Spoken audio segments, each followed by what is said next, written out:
Hi guys! A day in my life ng isang babaeng puro higa at walang pangarap sa buhay. For today's video, sandabakbak na hugasin ang kakaharapin natin. O diba sa sobrang linis parang gusto ko na lang ulit mahiga at mag-relax. At ayun na nga, pag akyat ko pa lang nakaramdam na agad ako ng pagod.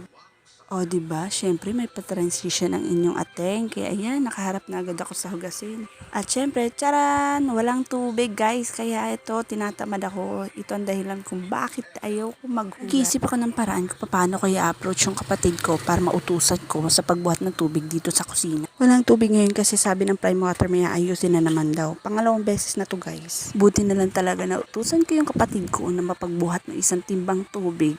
At hindi naman siguro natagtag ang beautiness niya. Hindi naman bago sa pakiramdam ko yung mag-uhugas ka ng isang timbalang ang gamit. Kaya nung mga bata pa kami, talaga nakikiigib lang talaga kami nun eh. Nung buhay pang mama ko, pag naghuhugas akong plato, hindi ako naboboring, hindi ako nakakaramdam lungkot.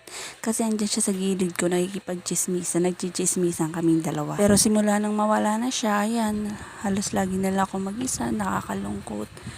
Nalulungkot ako dahil hindi niya sinama yung hugasan sa pag-alis niya. Joke lang syempre yun guys. Syempre nalulungkot ako kasi sobrang laki ng adjustment na nangyari sa akin. Lahat nagbago, lahat na-adjust. Nung andyan ang mama ko, mag-aalam ako hugas na yung plato. Pero ngayon, kung ano ang iniwan ko, yun din ang babalikan ko. Kaya wala akong choice kundi kumilos. Kahit masakit ang katawan ko, kikilos kasi kung ano ang iniwan mo, yun din naman ang babalikan. At dahil nagdrama ako ng slide, ayan, diba, ang bilis ng transition. Tapos agad, huwag nyo nang pansinin yan. Ganyan talaga ang pagpapataob ng plato. Yun lang guys, bye-bye!